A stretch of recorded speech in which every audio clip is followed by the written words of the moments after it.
السلام عليكم ورحمة الله وبركاته. إن الحمد لله نحمده ونستعينه ونستغفره ونعوذ بالله من شرور أنفسنا وسيئات أعمالنا. من يهده الله فلا مضل له ومن يضلل فلا هادي له. أشهد أن لا إله إلا الله وحده لا شريك له وأشهد أن محمدًا عبده ورسوله. يا أيها الذين آمنوا اتقوا الله حق تقاته ولا تموتن إلا وأنتم مسلمون. يا أيها الناس اتقوا ربكم الذي خلقكم من نفس واحدة وخلق منها زوجها وبث منهما رجالا كثيرا ونساء. واتقوا الله الذي تساءلون به والأرحام إن الله كان عليكم رقيبا. يا أيها الذين آمنوا اتقوا الله وقولوا قولا سديدا يصلح لكم أعمالكم ويغفر لكم ذنوبكم. ومن يطع الله ورسوله فقد فاز فوزا عظيما. أما بعد، فإن أحسن الحديث كلام الله وخير الهدى هدي محمد صلى الله عليه وآله وصحبه وسلم. وشر الأمور محدثاتها فإن كل محدثة بدعة وكل بدعة ضلالة وكل ضلالة في النار. اللهم إنا نعوذ بك من عذاب النار. أيها الناس عباد الله، اعلموا أن الأمن والاستقرار نعمة عظيمة من نعم الله تبارك وتعالى التي لا تحصى. قال تعالى: وإن تعدوا نعمة الله لا تحصوها. وما بكم من نعمة فمن الله. ndugu katika imani, baada ya kumhimidi Allah tabaraka wa taala na kumtakia sala na salam kiongozi wa umma mtume wetu Muhammad sallallahu alayhi wasallam, tausiana kumcha Allah jalla fi ula. ndugu katika imani, kwa hakika twafahamu wazi, bila shaka kila mmoja atakuwa ni shahidi wa hilo, wa kutambua ya kwamba amani na utulivu ni neema kubwa katika neema za Allah tabaraka wa taala anazowaneemesha waja wake. Mji wowote, nchi yoyote inapokuwa katika hali ya amani na utulivu, raia wake wanaishi katika neema ya Allah tabaraka wa taala. Neema hii ya amani na utulivu, hii ni katika neema za Allah tabaraka wa taala zilizokuwa nyingi, ambazo haiwezekani kuzidhibiti idadi yake, kama ambavyo Allah tabaraka wa taala amelibainisha hilo, ya kwamba iwapo mtajaribu kuzihesabu neema za Allah kwa idadi, hamtaweza kudhibiti idadi yake.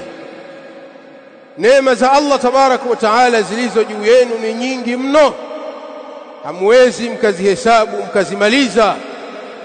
Kadhalika Allah tabaraka wa taala akasema, neema yoyote mlionayo nyinyi wanadamu famin Allah, fahamuni ya kwamba neema hiyo yatoka kwa Allah tabaraka wa taala.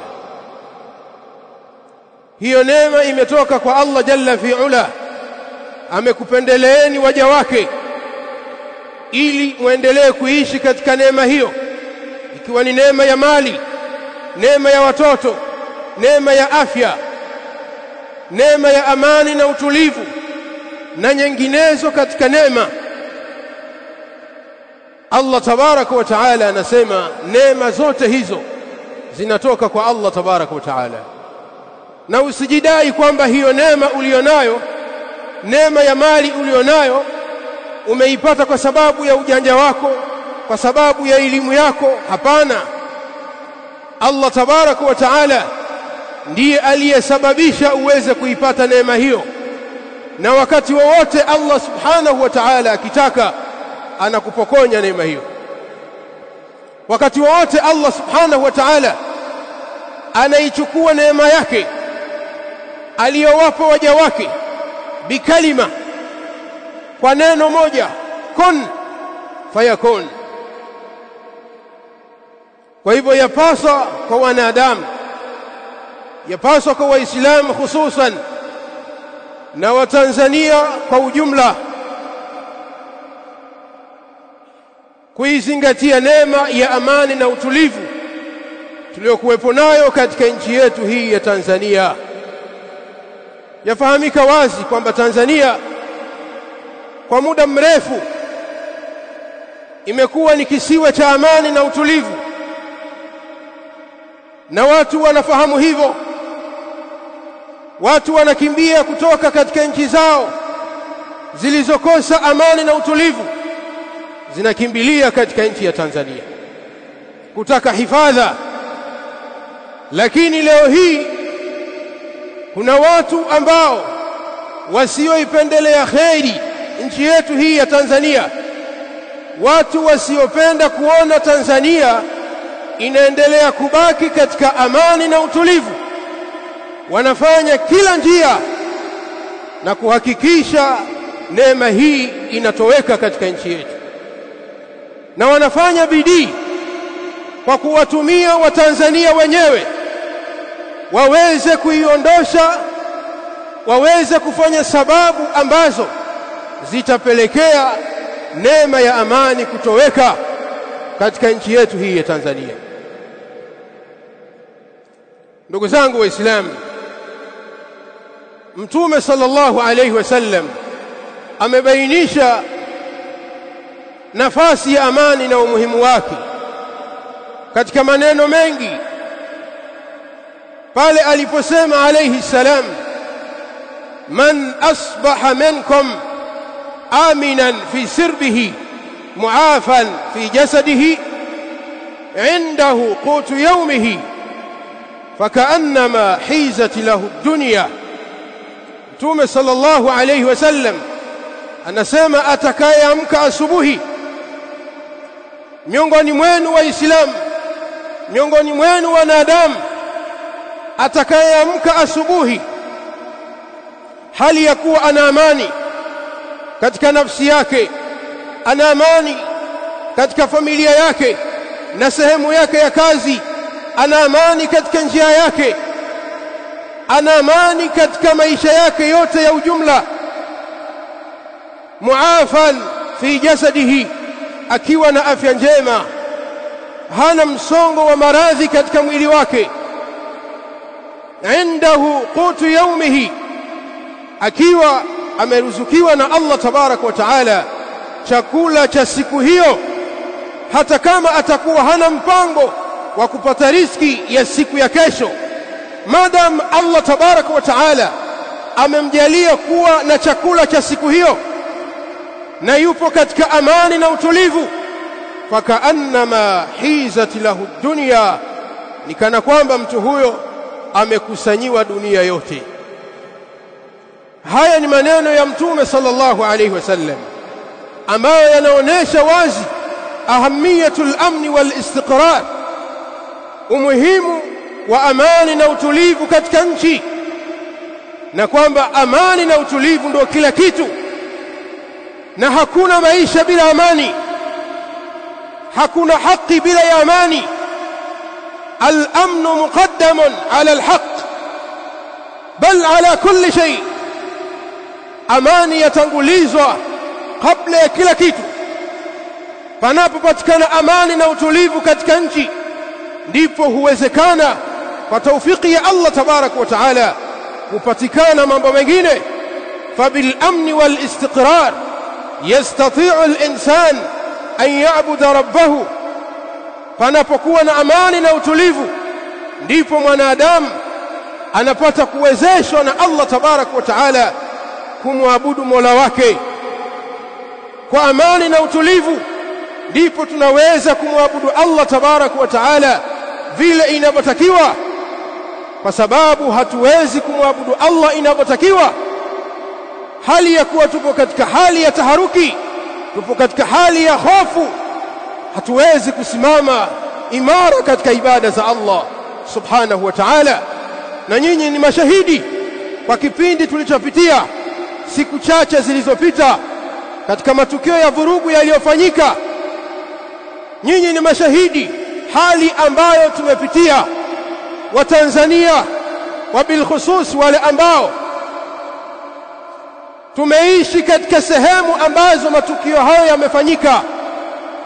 Tumeishi katika hali ya taharuki, bali baadhi ya siku misikiti ilifungwa, watu wanasalia majumbani, watu wakashindwa kufika misikitini kumwabudu Allah tabaraka wa taala, watu wakashindwa kufika sokoni, watu wakashindwa kufika sehemu zao za kazi, khaufan, kwa sababu ya kuhofia nafsi zao, kwa sababu ya kutoweka neema ya amani kwa muda mfupi.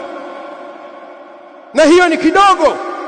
Allah tabaraka wa taala kaamua kuwaonjesha waja wake kidogo kwa sababu ya kukufuru kwao neema hii ya amani na kutokutambua ya kwamba hii ni neema ya Allah subhanahu wa ta'ala.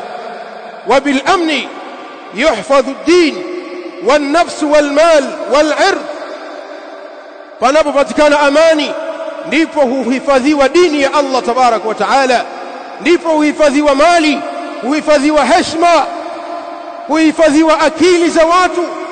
Panapopatikana amani huhifadhiwa kila kitu.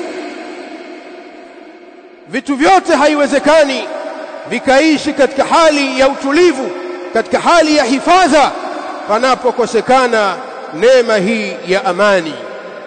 Wa bil amni wal istiqrar tastaqimu alhayah, panapopatikana amani na utulivu maisha yanakuwa mazuri. Wa tashulu amaliyatu talab arrizq, na kazi ya kutafuta riziki inakuwa nyepesi. Panapopatikana amani watu wanawezeshwa kutoka majumbani mwao kwenda kutafuta riziki za Allah tabaraka wa taala chini ya kivuli cha amani. Lakini neema hii ya amani inapotoweka, hakuna anayeweza kutoka nyumbani kwake kwenda kutafuta riziki yake. Na nyinyi ni mashahidi kwa siku chache tulizopitia, takriban siku 4-5, watu wamebaki majumbani, watu wanalia njaa, watu wanapiga kelele kwa sababu ya kukosekana neema ya amani. Kila mmoja anapiga kelele kwamba njaa, vyakula vikaanza kupanda bei, bali hata hivyo ni bora vipande bei lakini vipatikane. Lakini naenda hata hivyo vyakula vinakosekana madukani, tutaishije? Haya ni katika madhara yanayopatikana inapotoweka neema ya amani. Kwa mfano mdogo, hapa kwetu katika mtaa wetu, vijana hapa wanazunguka hapa, wanafanya biashara zao, wanapata riziki za Allah tabaraka wa taala, wanapata chakula na familia zao. Lakini baada ya tukio lile, baada ya vurugu zilizofanyika, hakuna aliyekuwa akionekana hapa.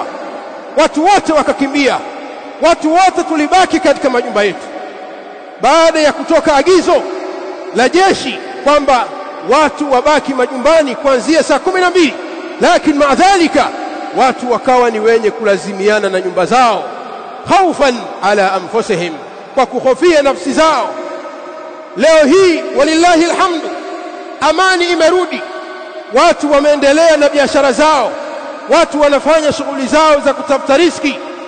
Hii neema wa Tanzania tujitahidi sana kuitunza na tuienzi neema hii ya amani na utulivu, na tusifanye jambo lolote linalopelekea kuivunja na kuiondosha neema hii ya amani.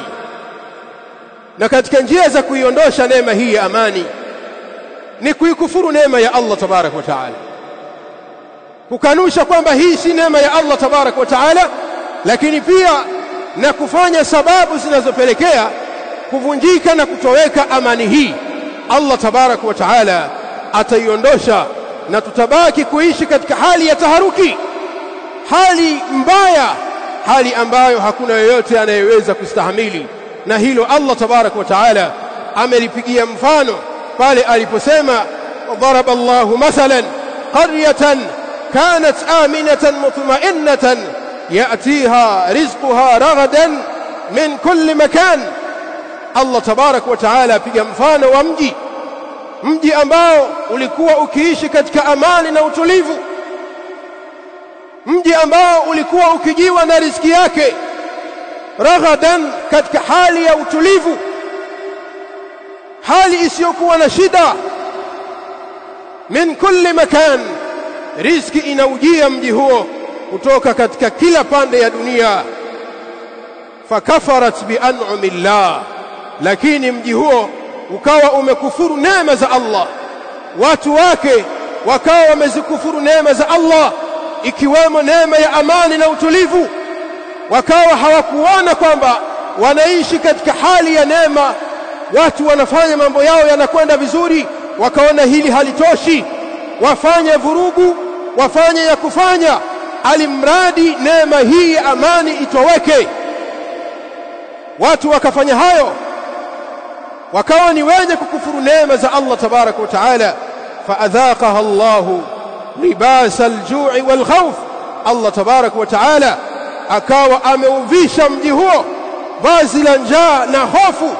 Bima kanu yasnaun, ikiwa ni matokeo ya yale waliokuwa wakiyafanya katika madhambi yao, katika yale madhambi waliokuwa wakiyafanya kwa mikono yao na kwa ndimi zao. Allah tabaraka wa taala akawa amewaadhibu watu wa mji huo, watu wa mji wa Makka, baada ya kukufuru neema za Allah tabaraka wa taala, ikiwemo neema ya amani. Wa Tanzania, baadhi yenu ambao mnadai ya kwamba ni wazalendo wa nchi yenu, ile hali mnafanya dhamira, mnafanya matukio ya uvunjifu wa amani, mnataka kuichoma nchi yenu kwa mikono yenu, halafu mnadai ya kwamba ni wazalendo wa nchi yenu, kwamba mnapigania haki za Watanzania. Biayi aqlin wa din, kwa akili gani inawatuma mfanye hayo, na kwa sheria ya dini gani inayowaelekeza kufanya hayo, kutaka kuichoma nchi yenu kwa maslahi binafsi ya baadhi ya watu? Mnatumika muichome nchi yenu kwa mikono yenu. Fahamuni ya kwamba hayo mnayoyafanya ni sehemu katika kukufuru neema ya Allah ya amani na utulivu aliyotuneemesha Watanzania kwa muda wa miaka 63, na mpaka hivi sasa tunaelekea kukamilisha 64, Tanzania ikiwa ni kisiwa cha amani. Leo hii mnataka kuichoma nchi yenu kwa mikono yenu, kwa kutumika baadhi yenu hali ya kuwa mnajua kwa sababu mmelipwa, na wengine mnatumika hali ya kuwa hamjui. Fahamuni ya kwamba Allah tabaraka wa taala ataiondosha hii neema ya amani. Mtakuja juta kuzaliwa Tanzania, billahi alaikum.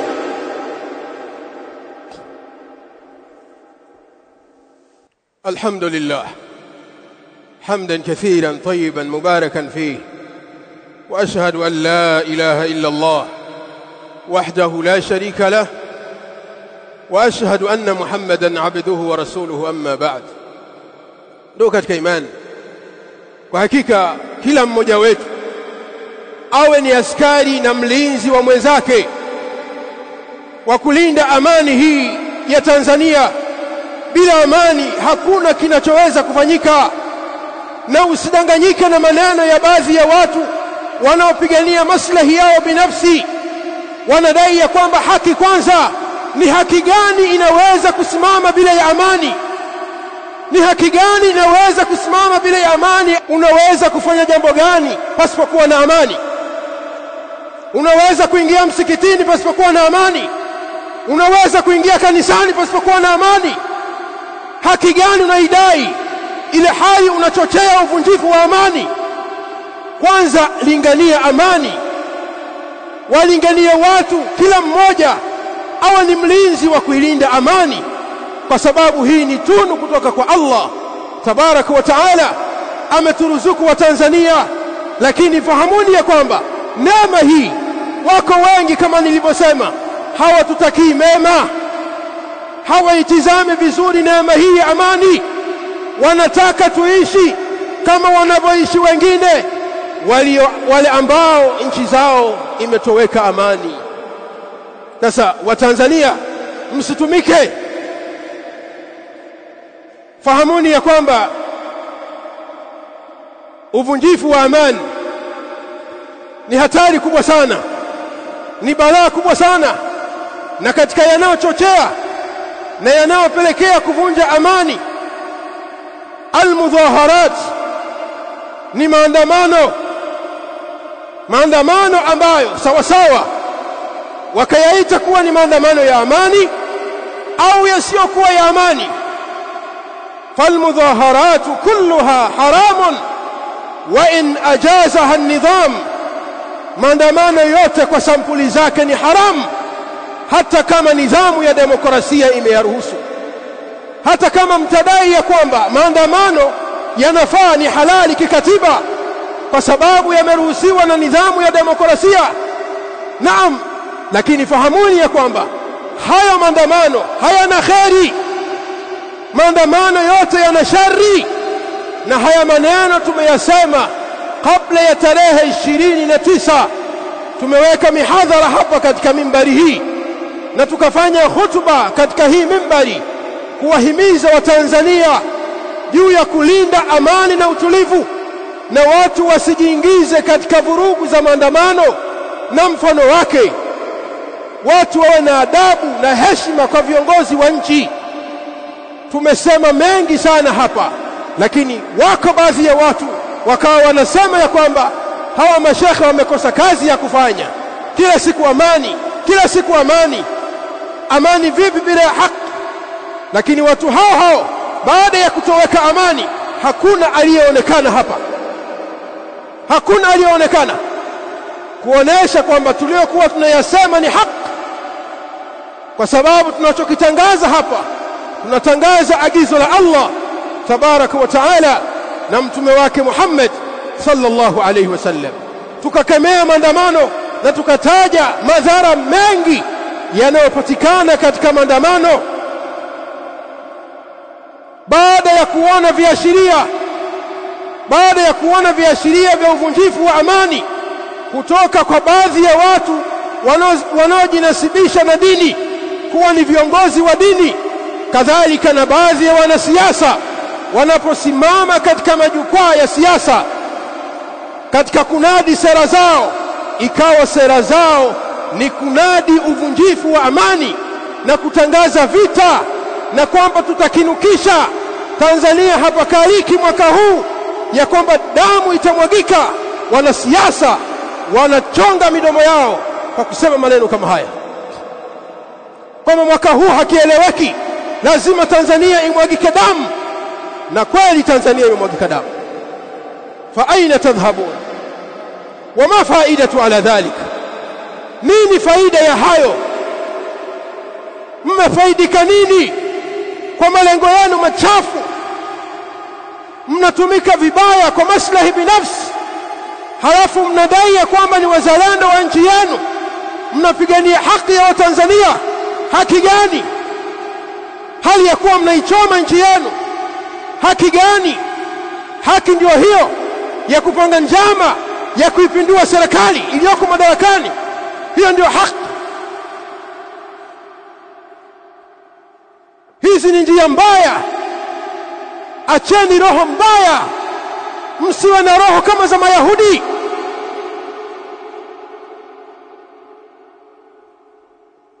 Maandamano yana madhara makubwa sana. Katika madhara hayo za'zatul amn ni kuyumbisha amani ya mji, kuyumbisha amani ya nchi. Na leo kila mmoja ni shahidi, baada ya vurugu zile zilizofanyika 29 walichokiita kuwa ni maandamano, lakini yale hayakuwa ni maandamano. Ni bora yangekuwa maandamano basi. Zile zilikuwa ni vurugu na wizi na ujangili. Watu wamepora mali za watu, watu wamechoma mali za watu. Mwasema maandamano? Maandamano gani ambayo ni vurugu? Maandamano yamepelekea watu kumwagika damu zao, watu kupoteza nafsi zao. Haya ni katika madhara yanayopatikana katika maandamano, kuyumbisha amani ya nchi. Na amani ya nchi naweza ikayumba siku moja, lakini kuirudisha ikachukua miaka mingi sana. Sasa Watanzania, msicheze na neema ya amani. Ikitoweka amani hii, mtajuta na mtakwenda mbio kutafuta njia za kuiregesha amani hii. Hamtaweza isipokuwa baada ya muda mrefu na kwa taufiki ya Allah subhanahu wa ta'ala. Kadhalika katika madhara ya maandamano ni kupatikana mauaji, qatlun linnufus, kuua nafsi, kadhalika na kuteketeza mali za umma, mali za watu binafsi. Haya ni katika madhara yanayopatikana katika maandamano, watu kupoteza maisha yao. Na haya yametokea, lakini yametokea baada ya kuwa tumekuambieni kwamba Watanzania msighurike na msiwasikilize hao wanasiasa, baadhi yao wanaosimama katika majukwaa na kuwashawishi na kuwapiga pampu muweze kuingia barabarani. Wao wametulizana majumbani mwao na watoto wao wanastarehi. Wanakwambieni nyinyi tokeni, mnatoka mnaingia barabarani. Tulikwambieni yatakufikeni makubwa. Hayo ndio matokeo mliotarajia. Hayo ndio katika madhara ya maandamano. Sasa baada ya kutokea hayo, pamoja na kwamba haya tayari ilikuwa ni mipango ilisukwa na watu, washasuka mipango kwa muda mrefu kufanya vurugu katika nchi hii. Watu wamepanga kuichoma nchi, watu wameweka mikakati kuichoma nchi. Tena wengine wanajirikodi na kutuma mtandaoni, wengine wanajinasibisha ni viongozi wa dini. Kiongozi wa dini kabisa anasimama na kunadi na kutangaza na kuwahamasisha Watanzania kwamba watoke wakaichome nchi. Tokeni mkaichome nchi, choma vituo vya mwendokasi, choma vituo vya mafuta, choma magari fulani, choma nyumba za polisi, choma vituo vya polisi, choma vituo vya CCM, choma vituo vya kura. Ikawa ni wimbo kuchoma. Huyu ni kiongozi wa dini kuonesha kwamba hii ni mikakati ilipangwa, watu wachome nchi. Haya, mkisha ichoma nchi yenu nyinyi wa Tanzania, hohe mtaenda kuishi wapi? Hao wanaokuambieni chomeni, wao hawapo hapa, na siku mnapotoka kwenda barabarani kuandamana hamtakuwa nao. Afala taqilun, kwa nini hamtumii vyema akili zenu? Unakubali vipi kutumika? Unashawishiwa na mtu ambaye yupo ughaibuni huko, anawashawishi mwingie barabarani mfanye vurugu, muichome nchi yenu. Kwa maslahi gani? Hasa baada ya matukio yaliyofanyika, mali zimeteketea za umma, mali za serikali, mali za watu binafsi. Watu wamepoteza maisha yao ikiwa ni matokeo ya maandamano. Baada ya hapo wakasimama watu na kutangaza na kulalamika. Wanalalamika kwamba watu wamekufa kwa wingi, Tanzania imemwaga damu. Hawaangalii kwamba kuna mali zimeteketea za watu, kuna mali za umma zimeteketea. Kwa hiyo watu wamepoteza maisha yao. Naam, tulikwambieni hayo kwamba acheni kuwalingania watu acheni kuwahamasisha watu kutoka kwenda kufanya vurugu, lakini hamkusikia, mkaendelea kuwahamasisha watu katika majumba yenu na katika sehemu zenu za kazi. Wengine mnajirikodi kwamba watu watoke wakafanya vurugu. Hayo ndio matokeo yake, hayo ndio madhara yake. Lakini maadhalika, pamoja na haya yaliyotokea, baadhi ya watu bado wanahamasisha Watanzania watoke tena tarehe 9, watoke tena tarehe 9 kwa ajili ya kufanya vurugu. Tena wanasema tutakinukisha zaidi, tutakinukisha zaidi tarehe 9 Disemba, hapatokalika. Haulai qaumun la yaqilun. Bila shaka haya ni maneno yanayotoka katika vinywa vya watu ambao akili zao haziko sawa. Huwezi kuwa na akili timamu baada ya kuona matukio yaliyofanyika kutokana na vurugu, halafu leo hii ukawashawishi watu waingie barabarani. Unataka tuendelee kuishi katika hali ya taharuki? Kama umeshindwa kuishi Tanzania, ondoka, katafuta nchi nyingine unayoona kwamba ni nchi ya vurugu, kaishi huko.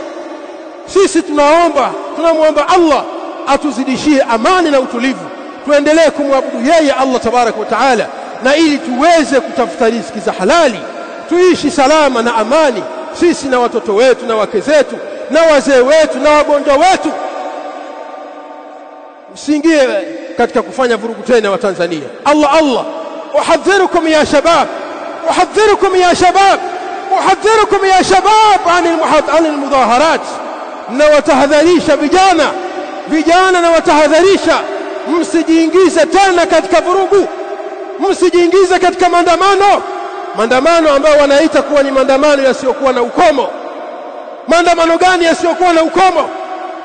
Hizi ni vurugu na hizi ni nia mbaya za kutaka kuiharibu nchi yetu ya Tanzania. Tumuombe Allah tabaraka wa taala atujalie katika waja wema wale ambao wanaposikia maneno hufuata yalikuwa mazuri. Allahumma aminna fi awtanina wa aslih wa waffiq ulata amrina waj'al wilayatana fi man khafaka wattaqaka wattaba ridhaka ya rabbal alamin. اللهم أصلح لنا ديننا الذي هو عصمة أمرنا وأصلح لنا دنيانا التي فيها معاشنا وأصلح لنا آخرتنا التي فيها معادنا. اللهم أصلح لنا النية والذرية والقول والعمل. عباد الله، إن الله يأمر بالعدل والإحسان وإيتاء ذي القربى وينهى عن الفحشاء والمنكر والبغي يعظكم لعلكم تذكرون.